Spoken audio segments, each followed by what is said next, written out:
Well, thank you so much for joining us today on Take 10. We come to you every week with a look at a variety of mental health and related issues as they impact caregivers and care recipients. I'm Ron Aaron, along with our co-host, Dr. Jamie Huysman, is Chief Compassion Officer at WellMed Medical Management, a well-known, nationally recognized psychologist who is a specialist in caregiving as well as addictions, and Carol Zernial, who holds a master's degree in social gerontology, 30 years experience in the field. She's co-chair of the Raise Family Caregiving Advisory Council and executive director of the WellMed Charitable Foundation. And Dr. Jamie, we are living in uncertain times, incredible change going on, some positive, some negative, and a lot of disruption. How does that impact caregivers, Jamie? You know, Ron, it's a great topic. This morning when I actually looked at the newspaper, I was saying to myself, they were talking about entitlement programs and Medicare and Medicaid and Social Security. And to me, and when I look through the eyes and the lens of the family caregiver, it's almost like facing the monsters of the future. Okay. How can you cope with the unknown? Because even if you're not a caregiver today, your mind, your body, the disruption of spirit, everything right now is in a state of flux. So, grant me the serenity to accept the things I cannot change, the courage to change the things I can, the wisdom to know the difference is the prayer and anthem right now, because I think caregivers have every right to really be afraid of the unknown. I mean, at the end of the day, caregiving can be a very scary place where many unexpected things happen, many overwhelming things happen.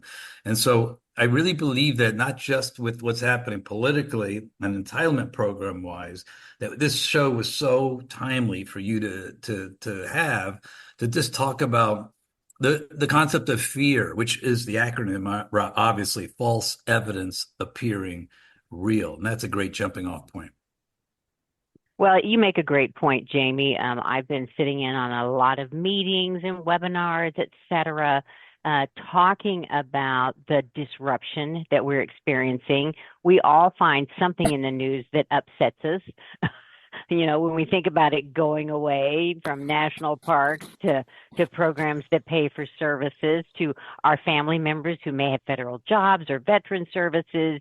My own father was a patient at the Veterans Administration, and it really felt different the last few years of his care versus the first few years when it seemed like things got better, right? And I can imagine a lot of veterans thinking, oh my gosh, with these cuts, things may go backwards. So there's a lot. There's something for everyone to be afraid of these days, in addition to the day-to-day caregiving concerns. So I think it's all very timely.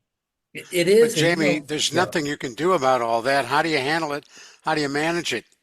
Well, it's interesting. It isn't mental health and behavioral health is not voodoo, chicken bones, and Santeria, Ron. It really is kind of feeling safe in the moment. And that is something we call almost neurological, not as much psychological. So what do I mean by that? Well, uncertainty of a caregiver journey creates this sort of fear anyway, hyper alert, I'll call it the brain, which is the fight, flight, freeze, and fawn response. Now there's 4 F's. The first 3, fight, flight, freeze, happens really in our childhood between 0 and 8 years old. And we get programmed already to get triggered to the fight, flight, freeze. And the fawn response is basically how do we fawn and become like the people around us just so we can transact and have people like us. So we have to be really aware of our own brains and our own neurological systems as family caregivers, and that we can do really something about it when the unknown is making you feel completely out of control. We can brace our neurological system. We can focus on things we can control, and distract themselves from the things you can't. So you can focus on good sleep. You can focus on your health. You can focus on going to Caregiver SOS, to a support group, exercise. You can focus on concentrating on things that you have influence over, and stay away from the doom and gloom.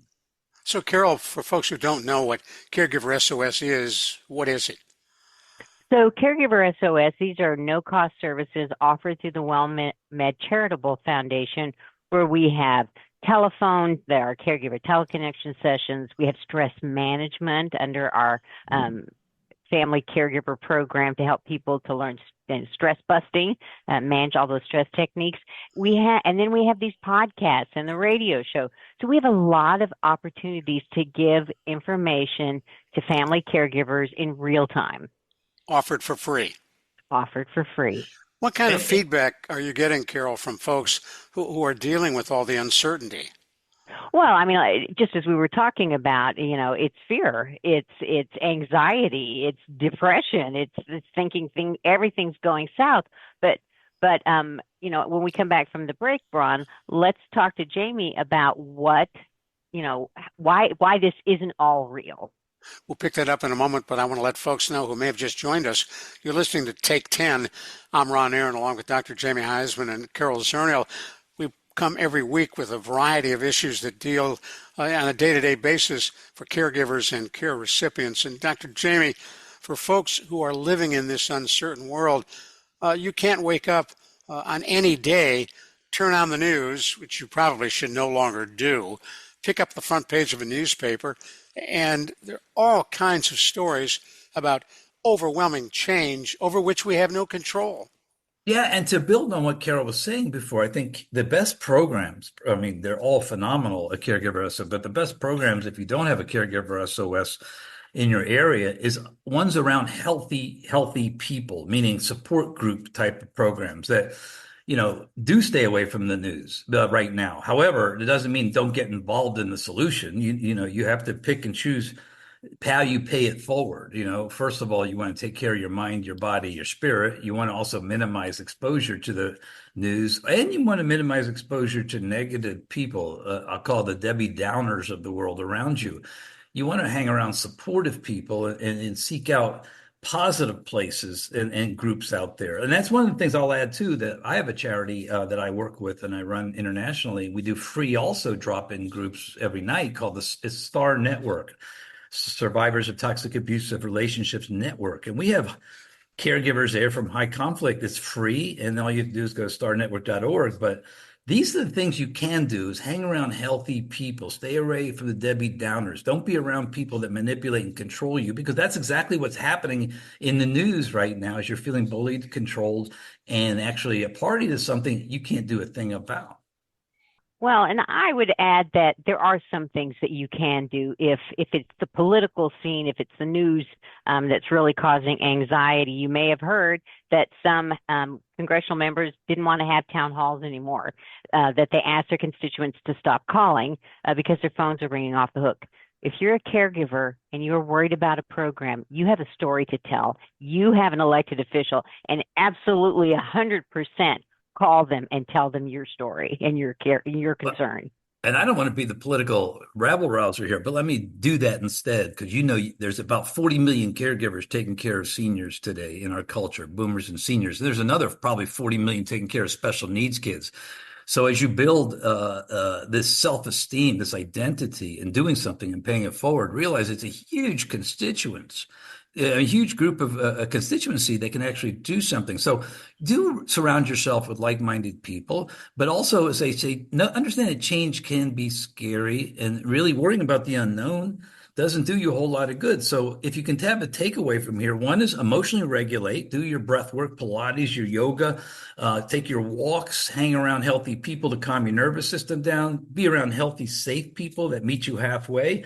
And just like Carol says, you can probably do something. You're a heck of a constituency. Pay it forward in terms of how you may be thinking, things can be changed and shifted so you feel you have a stake in the process.